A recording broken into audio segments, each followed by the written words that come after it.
دولة رئيس الوزراء على الإجابة على سؤالي حول موافقة وزارة الاتصالات والتجديد لشركة زين.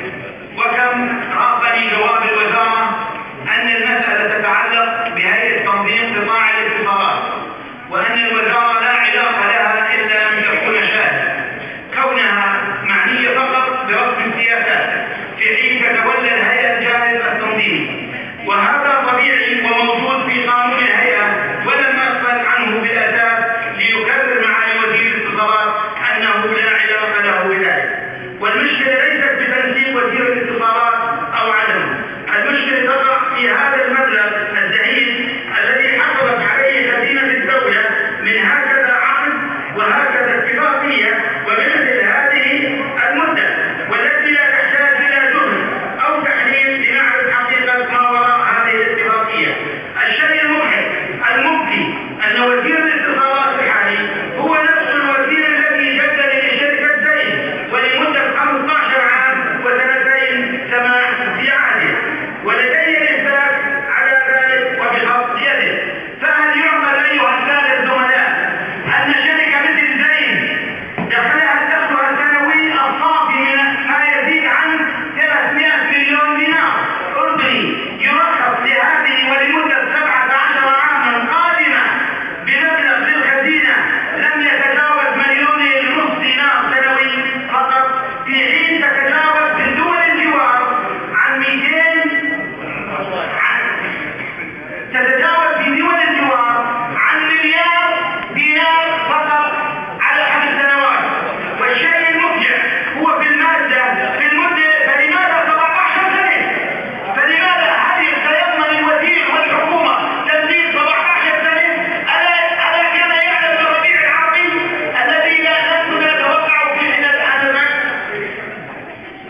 المسألة واضحة أيها الزملاء، ولهذا لأني نطلب من المجلس الكريم ومن منطلق حق الموازنة، وبالتالي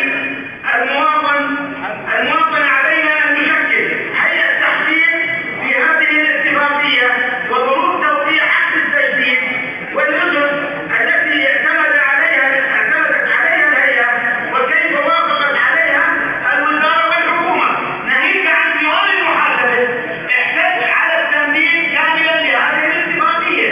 وهناك دولة الرئيس من خلال الرئاسة الجديدة هم من جلسوا في موقع يا دولة الرئيس، ومن جلس خلفك وخلفك هم وكلاء الفلوس الموزعة على الشعب الأردني.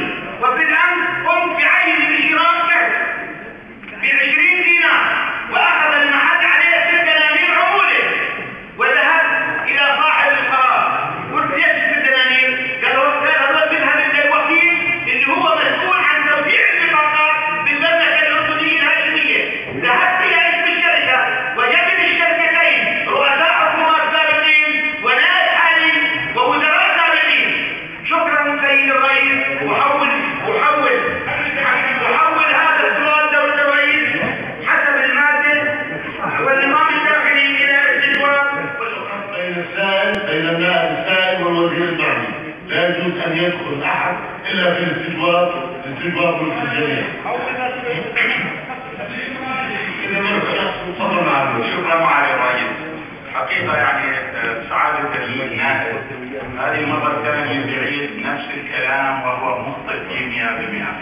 تم تجديد رخصة شركة زين في عام 2005 لم أكن أنا وزيرا، بس بزيادة طلع لي مع إن ناديناه وفهمناه هذا الحكي قال أيوه مضبوط، والآن بعيد نفس الكلام.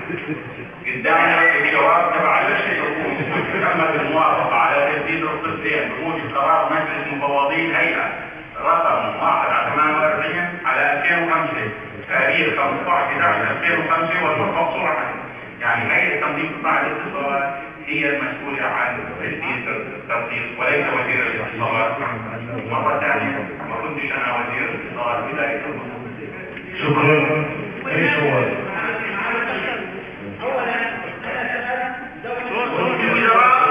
سأل دولة رئيس الوزراء محمود البخير على المقعد الأخير الذي جلست عليه اليوم، وقال لي ليس لي علاقة بهذه الاتفاقية. اسأل معالي وزير الاتصالات. من هو وزير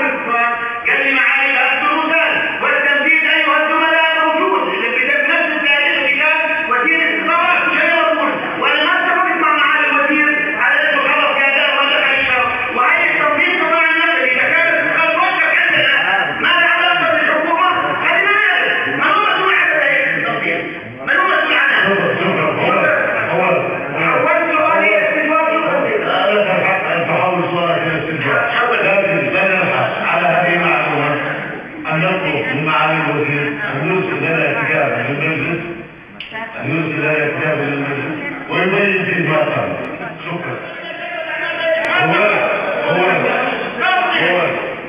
أول مرة قلنا إذا بدك تقول هذا مجلس صوت الشورى، إذا بدك تقول بدك تقول فلان، وهي كلمة أنا لا سأذكر هذا الكلام من المعطى، وأول كمان كلمة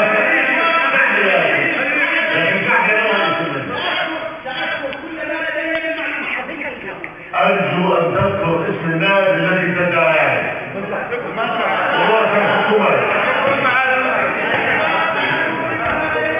سيذكر وإذا لم يذكر سنحاسب. أوكي؟ شكرا. الذي أعطاه أحد يوسف. شكرا على رئيس آتي بالإجابة. شكرا.